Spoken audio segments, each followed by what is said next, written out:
Vous rentrez chez vous un jour et dans l'armoire de votre enfant, vous découvrez une bouteille d'alcool. Ça vous surprend, ça vous fait peur avec tout ce qu'on entend et ce qu'on dit. Le document.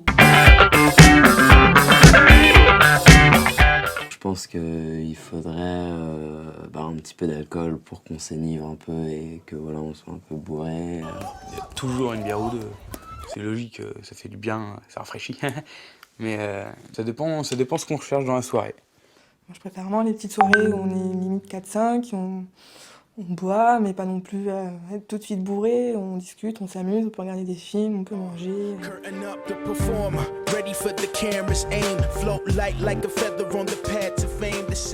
Bonjour Johanna. Bonjour Bernard. Bonjour Johanna, le sujet aujourd'hui c'est l'alcool et l'alcool particulièrement chez les adolescents.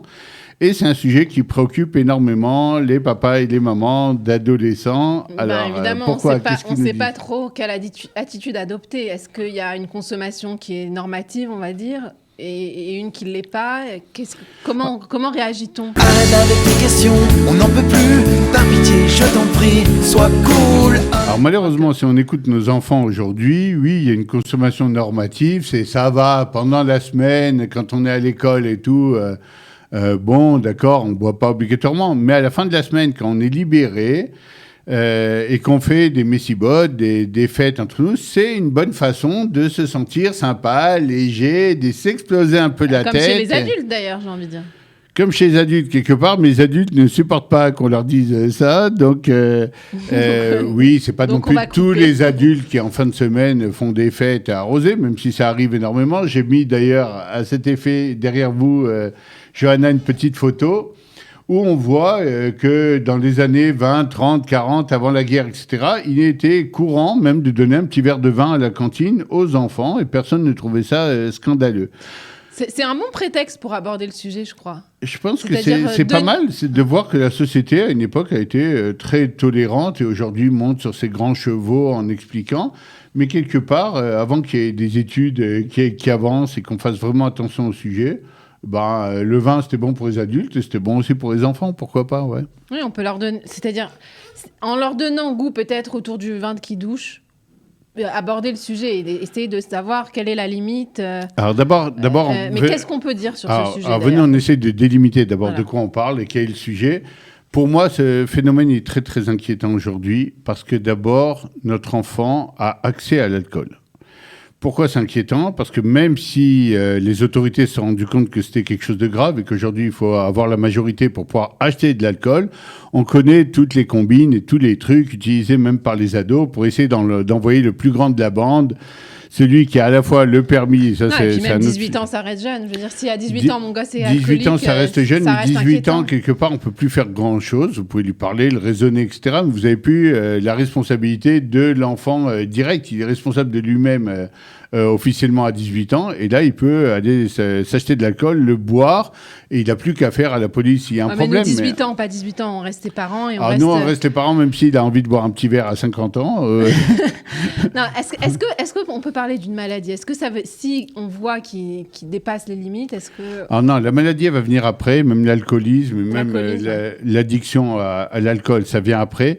La chose qui est inquiétante, je vais vous dire, pour moi, et effectivement, on a tous été habitués un peu d'alcool, à la bar mitzvah, allez, tu fumes ta première cigarette et tu bois un peu ton premier verre.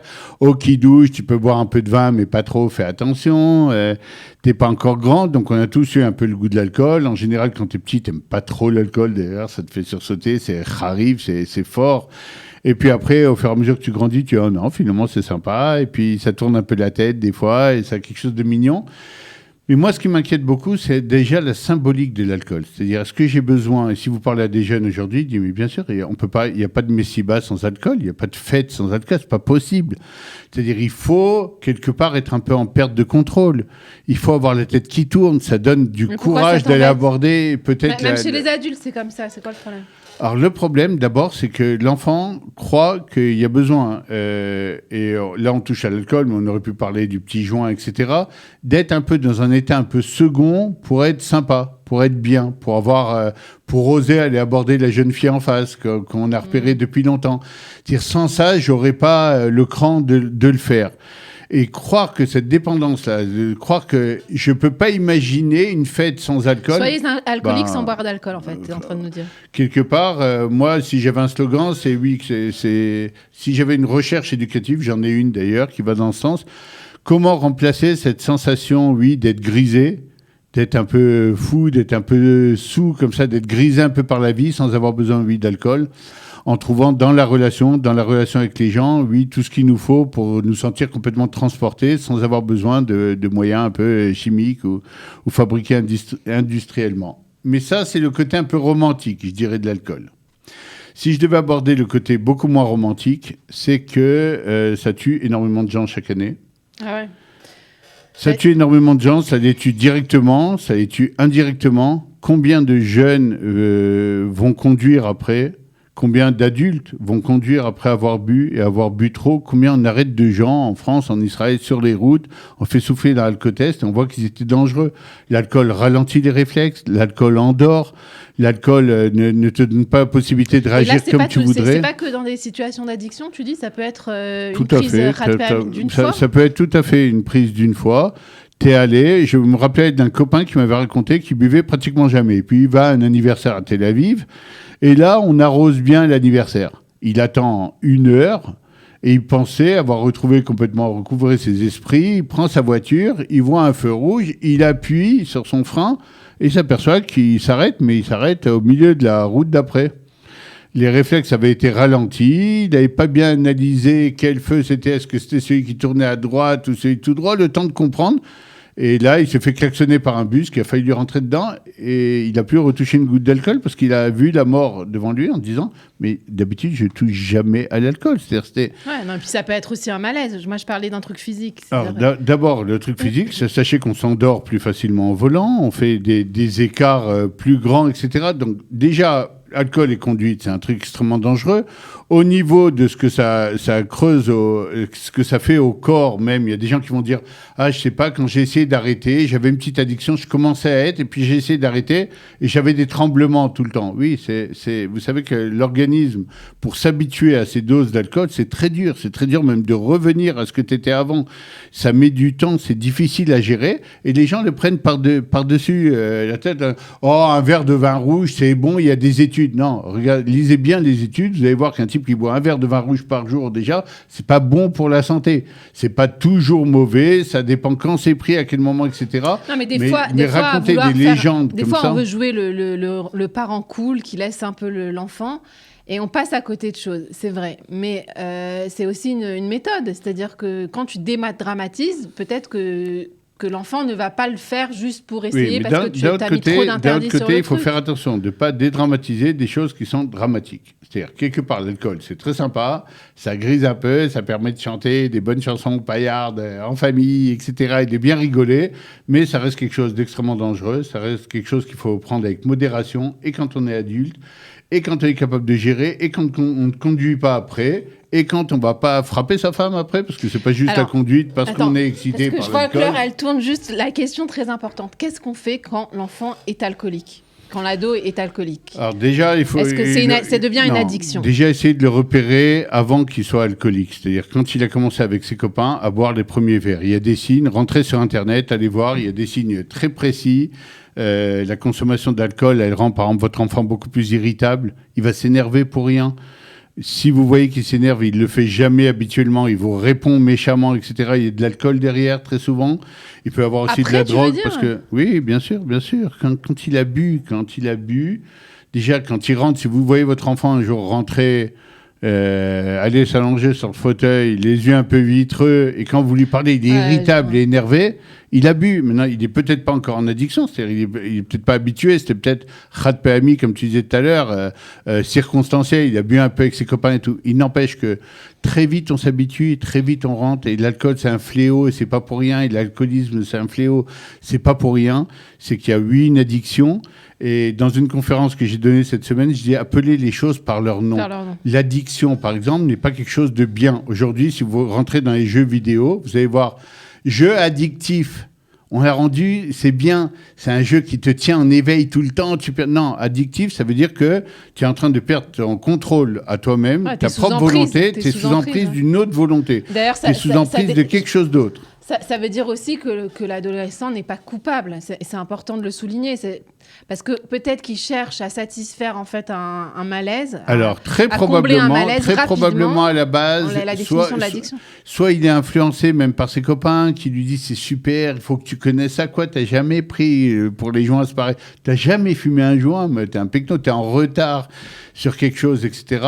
Et puis, il y a aussi cet état un peu d'euphorie qu'on ressent quand on a bu un petit cosite et quand on a bu un shoot. Et aujourd'hui, il y a de plus en plus de jeux. Allez, le plus de shoot possible. Vous connaissez ce jeu, c'est très marrant chez les jeunes. On fait des petits verres comme ça, et puis le plus de verres de vodka, on voit celui qui tient, celui qui tombe. À partir du moment où on a tourné le dos à l'ennemi et on croit que c'est un ami ou que c'est quelque chose qui vient nous faire rigoler, tu dis quoi à qui ton peut fils être... Tu lui dis ne participe pas à ces jeux ? Bien sûr. Je lui dis l'alcool, c'est un ennemi. Ça ne veut pas dire qu'on ne peut pas boire de temps en temps, et surtout à mes grands-fils, etc. Tu vois vraiment le gosse dire « Ah non, moi je joue pas », quoi. Oui. Avec une bonne éducation, mais c'est une éducation qui démarre à l'âge de 2 ans, 3 ans, 4 ans. Tu dis oui, les choses qui nous font du mal, je les vénère pas, et je les encense pas, et je leur donne pas une grande place dans ma maison. Ça m'est arrivé un jour de voir mon fils boire d'une bouteille, alors que je rentrais à 3 heures du matin d'un Iroha, d'un mariage, et je l'ai vu boire un verre, j'ai vidé toutes les bouteilles d'alcool dans l'évier, et j'ai dit c'est fini. On ne laisse plus ce truc-là en bonne place au milieu de la maison. Si on n'est pas capable de faire attention, de se retenir, etc., alors on se garde autrement, on se met une autre barrière, mais c'est pas grave, il ne rentre plus. Et ça a mis des années avant de revenir et entrer petite quantité. Oui, mais bon, là, ce que tu décrivais, c'est de la pression sociale. C'est la pression sociale, mais justement, moi, je travaille sur une théorie qui s'appelle le bouclier éducatif. C'est comment, en 50 points pratiquement, comment faire en sorte de pouvoir, résister même à la pression sociale. Ouais. Donc, on va passer à notre rubrique pour aller nous diriger vers la fin de cette émission. La chose à éviter absolument. Maintenant. Alors, qu'est-ce qu'on doit éviter absolument autour de la consommation d'alcool chez nos ados? Alors, pour moi, ce qu'il faut faire absolument, ce qu'il faut éviter donc, c'est il faut appeler un chat un chat. L'alcool, c'est un truc qui peut être très sympa. Quand vous buvez un demi-verre de vin, vous êtes euphorique, vous avez envie de chanter, c'est très mignon. C'est pour ça qu'il y en a dans les fêtes, c'est pour ça qu'il y en a des fois dans les mariages. C'est très sympa si on a conscience qu'on joue avec quelque chose de dangereux. Et comme chaque chose qui est dangereuse, même si vous jouez avec un couteau, alors vous allez faire attention quand vous coupez, mais de ne pas vous exposer, ne vous mettez pas dans une situation où cette chose qui était censée être sympa, rajouter de la simcha, rajouter de la joie, va vous mettre en danger. Ça veut dire appeler les choses par leur nom, appeler un chat un chat. L'alcool est un truc dangereux. On peut dédramatiser en disant éviter, tu dis. Éviter et de dédramatiser et de faire semblant que c'est un pote ou que l'addiction, c'est un truc sympa. Ah, t'es complètement pris, t'as la tête, t'es complètement out. Non, ne prenez pas un air content ou sympa pour dire des choses qui font peur. T'as complètement perdu la tête, tu sais plus où t'es. Non, tu sais plus où t'es, grave. Attention, et quand on nomme bien les choses, alors on peut les éviter plus facilement. Voilà mon conseil. Le conseil important à retenir. Alors, Johanna, vous avez retenu quoi? Qu'est-ce qu'il faut absolument faire? Il y a beaucoup de choses, dis donc. Oui, il y a beaucoup de choses. Je pense que déjà, je pense qu'il faut pas soulever le sujet, finalement. Parce que toi, tu dis il faut dédramatiser, mais tu peux pas nier que ça fait du bien un petit verre d'alcool. Avant de venir. Non, c'est-à-dire que je trouve qu'on ne peut pas être en contradiction avec le monde adulte, toutes les fêtes. Non, on ne peut pas être en contradiction. Donc, et c'est pourquoi je pense, au contraire, moi je pense qu'il faut en parler. Voilà, donc à retenir. On en parle. En parler. On en parle. On dédramatise aussi, on explique et on fait le qui-douche pour montrer qu'on peut boire. Non, et puis c'est écrit dans la Torah, ça marque les Vavenoch. Mais d'un autre côté, alors ça réconforte et ça rend joyeux le cœur de l'homme. Mais d'un autre côté, Nirnas Yain Yotse Sod, c'est lui qui a bu. Il y a plein de sources aussi dans la Torah qui expliquent comment le vin peut te rendre comme un clochard qui traîne par terre. Bon, on leur dit qu'à une loque humaine.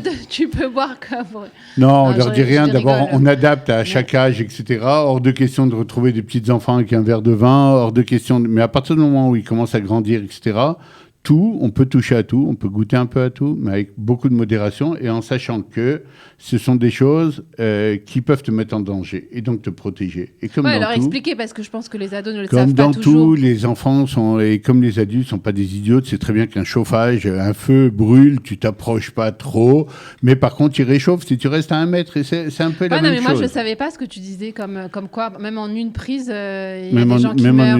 Même en Ça, une je prise, savais c'est pas. extrêmement dangereux. Même en une prise, ça peut entraîner des lésions au cerveau très dangereuses. Et donc, il faut éviter. Merci d'avoir été avec nous. Merci, Johanna, Merci, d'être là Bernard. comme chaque Merci à semaine. vous. Et merci de nous suivre depuis plus de 2 ans aujourd'hui. À très bientôt. À la semaine prochaine. Au revoir.